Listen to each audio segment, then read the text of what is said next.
Welcome, Cancer. This is Regina from Pacific Tarot, and I am doing an October general reading for the collective of Cancer. I pulled a modified horoscope spread using the African Tarot and the Shulton deck. I'm going to use an oracle deck to finish off the reading. So we're going to get started. First, at the bottom of your deck is the Moon card, and beneath that is the Star card. And I'm going to take these together because they go together. And I'm seeing you hone in through your subconscious energies.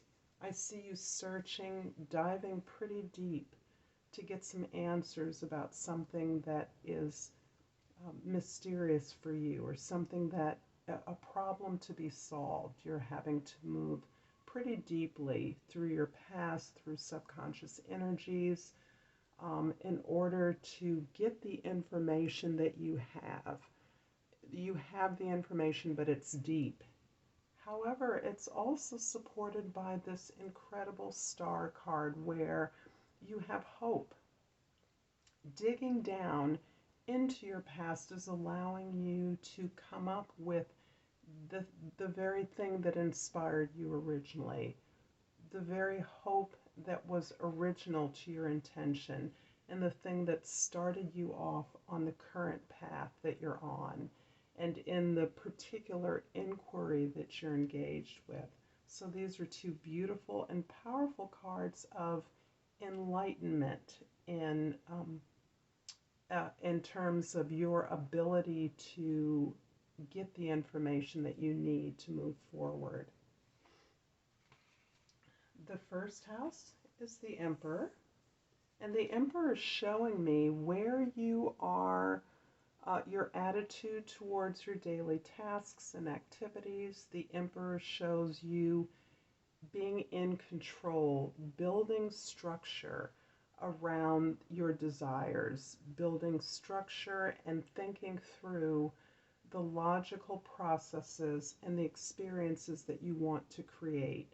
This gives me the sense that you're managing something, perhaps on behalf of other people, but you're also taking control in a way that allows the experience of others to have validity. In the second house, you have the Knight of Swords.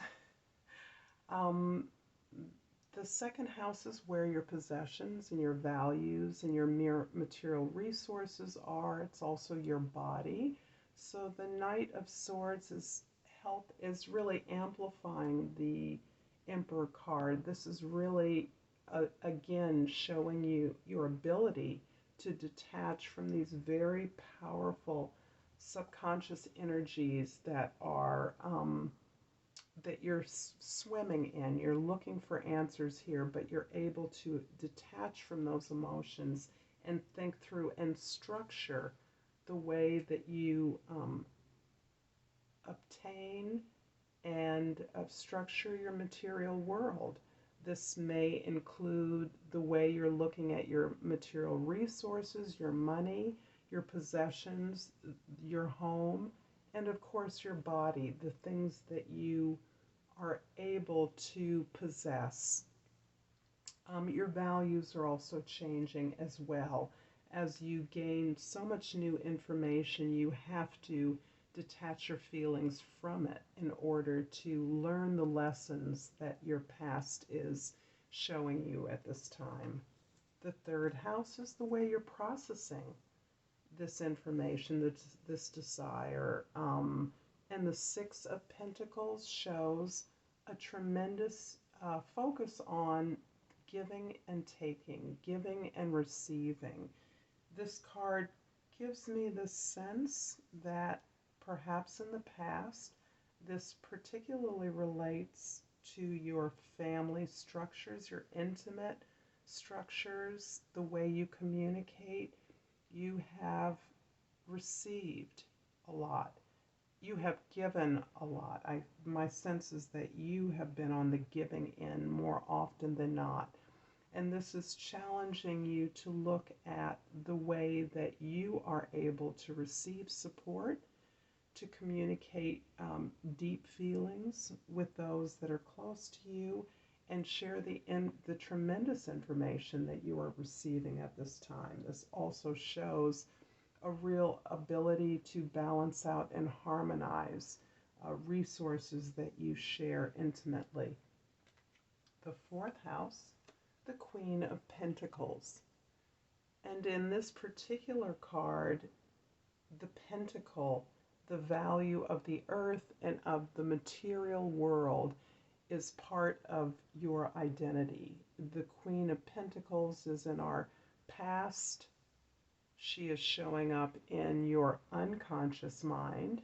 Again, she's sort of reinforcing the subconscious energies here through her card placement, but she's also very much fixated again on pentacles, resources that she has. Looking at those resources, you are indeed a resourceful person. You are really comfortable in your own skin. You are a generator of resources for others, and your generosity comes from your competency in this area. Again, the Six of Pentacles here is emphasizing this way of giving, this way of sharing your advisement, your experience with others in such a way that it is difficult for others to perceive that you have needs in the same way, that you may need guidance or support in your efforts to secure or stabilize your home life, your domestic environment. The fifth house is the house of creativity. It's the house of love affairs, lovers, children, and how we create, how we play with our peers. The Seven of Swords indicates a lot of conflicted feelings, a lot of conflicting experiences around working with others. I sense some grave, perhaps betrayal, but that betrayal, as I believe you are understanding through your explorations, your deep dive, exploration of your interior life, your interior past, is that what you have perceived as betrayals are actually ways in which you may have unwittingly sabotaged the things and relationships that you valued. This card sort of indicates a win at all cost. It also shows a way that you, Cancer, may be trying to protect yourself from things that you can't protect yourself from. So where relationships, where feelings, where others' actions are not within your control, you may have often ascribed negative events to the actions of others, when in many ways you have aligned yourself with those actions as a way of being a part of something, belonging to something that you may not have always truly felt in alignment with. The sixth house is where we take care of ourselves so that we can be productive and healthy and happy and do the work we want to do. This is the World card, the beautiful World card that shows that through your work and health you have reached a level of completion. You may have completed a long bout of service at a job. You may have reached the end of a career. You may have reached the end of a particular pathway, career pathway that you were on, or even a health regime that once served you, that you are improving and recrafting. But this accomplishment, this completion, is something that you're able to release now. You're able to walk through this portal in such a way that You are aware that you carry the knowledge that you've gained with you onto a new pathway. You're ready for the new beginning. The seventh house, significant others. The Knight of Cups shows you to be really exploring your heart zone, exploring the things that you want, exploring new desires, maybe opening up a quest for meaning elsewhere. So this is something that you may be in partnership, in a collaboration. This may be something that you and an intimate are exploring together. This level of accomplishment that I see as a result of the World card is inspiring you to re-explore your desires, to reinvestigate the things that you want and now desire. And that is really vibing somehow with both the Moon and the Star cards. So I see the Moon card is allowing you to explore past experiences, information, learn lessons from past experiences that are attached with a whole constellation of feelings. The star indicates that the hope in that is that you are able to uncover the desires that are most of significance that matter to you at this time.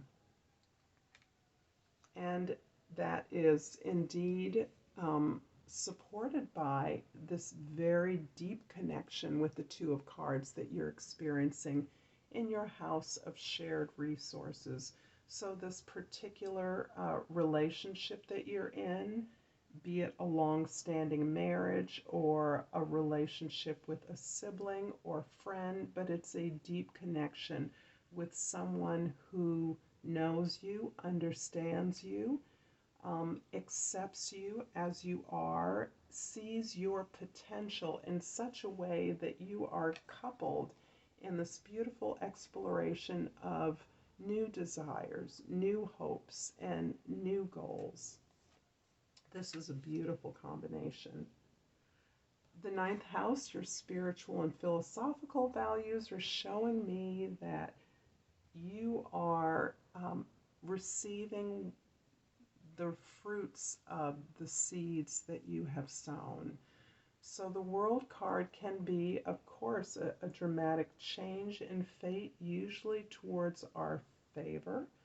This indicates that where you have struggled and worked hard to build your community, your understanding of the world, your ability to structure your own life, you have now opened up to the information from the universe. And it's interesting that I'm feeling this openness from the depths of your subconscious. So I see you kind of a little bit of the image of the sea goat with that tail that looks like a mermaid's tail, a fish tail, and the goat that climbs high. So I'm getting a picture like that of these two energies where you are swimming in deep waters, where you are gleaning the lessons of the past, and then you're able to open those up, release those, and welcome the information, welcome the gifts from your past. The 10th house, the highest star in the sky, the social position, your community, vision, how others see you. The Eight of Pentacles is indeed seeing you, Cancer, as a hard worker in October. It sees you focusing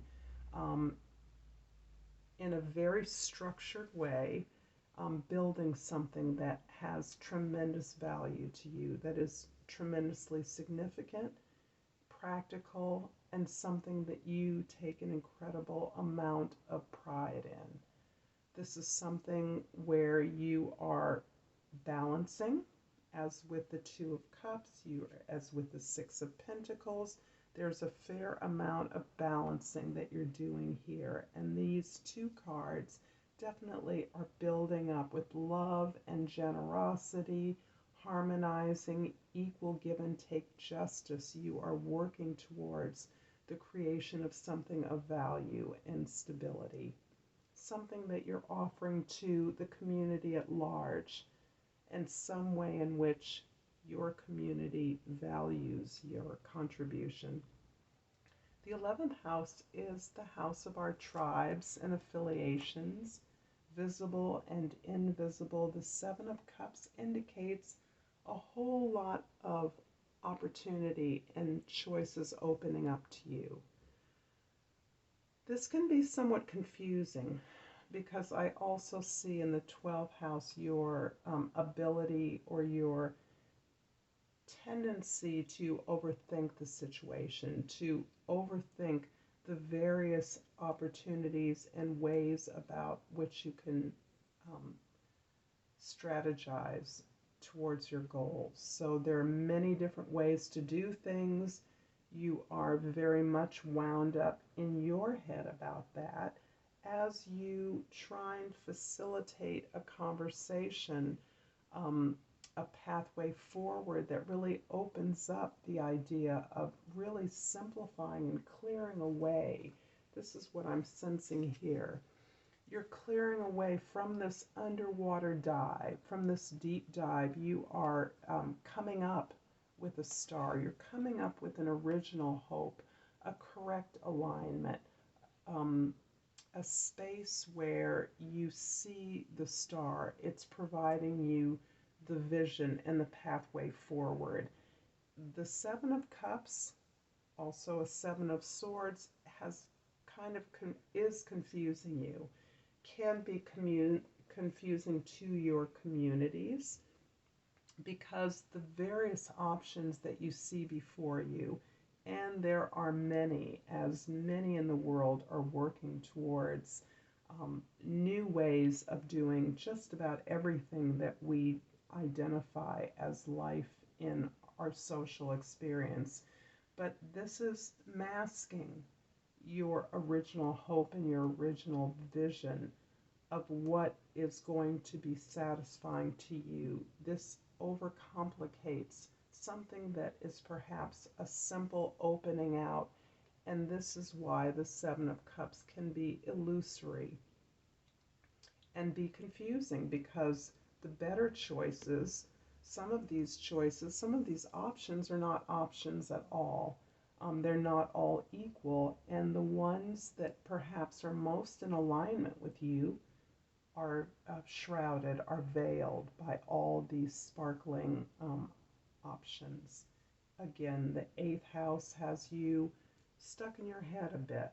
A lot of your ability to, your desire to detach from your feelings, which is serving you well as you structure your environment, you structure your path forward, can have you stuck. This information is hard to name, it's hard to quantify, it comes through our emotions. And so as you try to name and identify these various resources that you're finding, this inspiration that you have now gained, you can bind yourself up. So Cancer, I'm going to pull a divine door for you as an oracle that hopefully will help to clarify some of these messages as we go forward. And this is the beautiful door that I have pulled. And it says, the Odyssey. Take in the beauty of country lands and botany. Explore the wonder like a gypsy traveler's odyssey. So interesting about the description of your particular journey right now. I have a very clear picture of you as something like a seahorse, a real seahorse, a creature that doesn't really exist. I'm not talking about the animal in the sea. I'm talking about a horse that would have a fishtail. And that would indicate the ability to swim in the depths of the ocean as well as climb and scale the heights. So that's what I have for you, Cancer. If this reading resonates with you, if you found this helpful, I'd appreciate your like, a share, a comment would be most appreciated, and subscribe if you so desire. Namaste.